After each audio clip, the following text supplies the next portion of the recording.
I'm not gonna lie to you. There is absolutely no way that you are watching this video and don't believe in zombies at all. Maybe you do, maybe you don't. But even if you don't, this video will convince you. The government has been hiding proof of zombies for years. So today we are gonna be telling you exactly why they did this and how they tried to hide it from us. This video is going to get you thinking about zombies completely differently.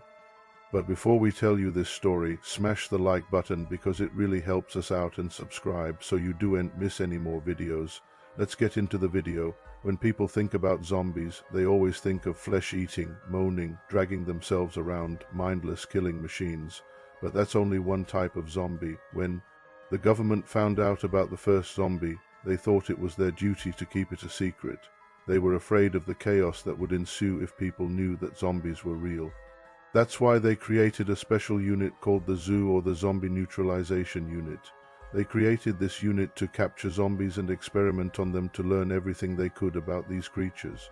The reason why they captured this first zombie was because they wanted to find out if it was still human or if it was some kind of animal.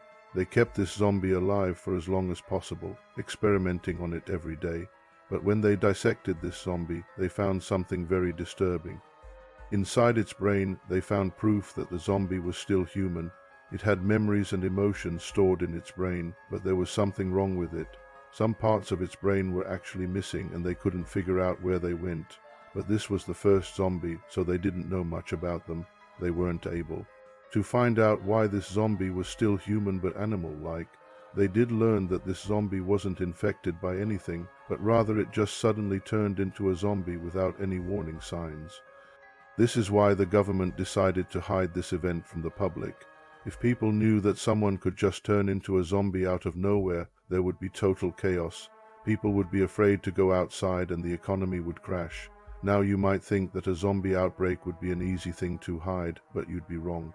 The government had to do everything in its power to hide the existence of zombies. They started to keep track of everyone who died and was brought back to life. They called these people Zeds, or reanimated corpses. They did this so they could study them and try to find a cure for the zombie virus. But they didn't just study them, they also tried to kill them.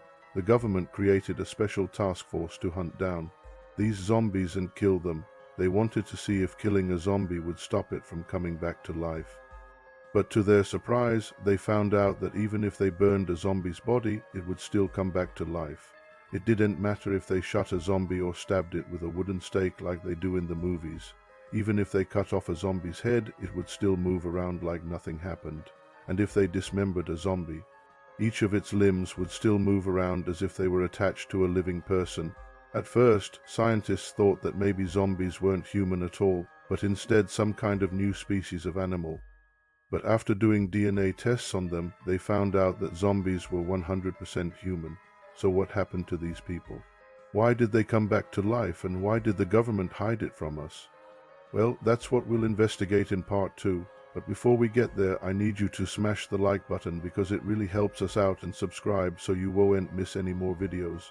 So far, the government has done everything they can to hide the fact that zombies are real. They've killed hundreds of them and experimented on them to try and find a cure for the zombie plague.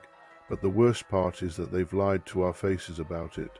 The government has made it seem like zombies are just a thing of fiction, even though we know they're real. They've even gone as far as to destroy evidence of their existence. The government has been covering up the existence of zombies for years. They've done everything they can to keep it a secret, but now the truth is finally coming out.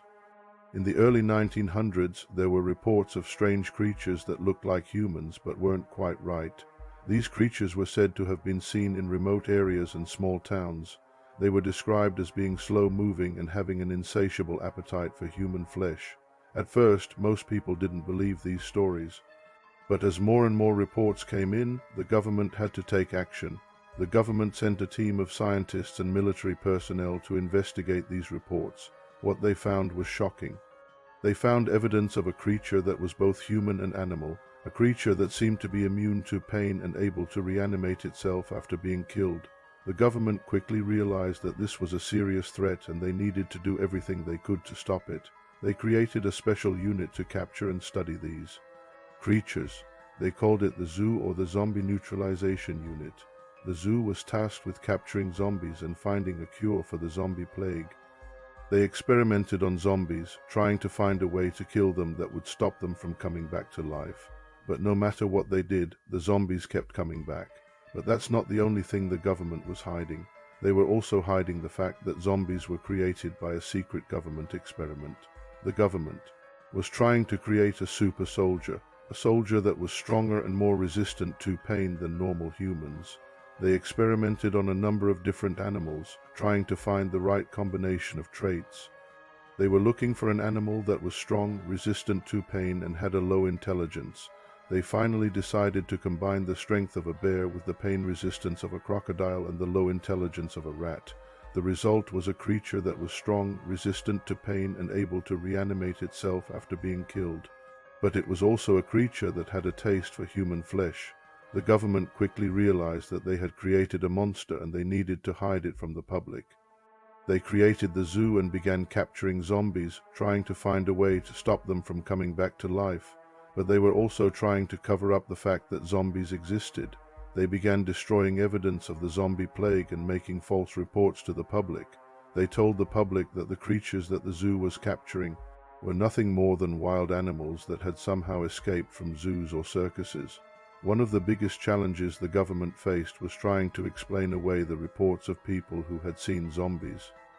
The government created a special task force to deal with these reports. They would question witnesses and then either discredit them or pay them off to keep quiet.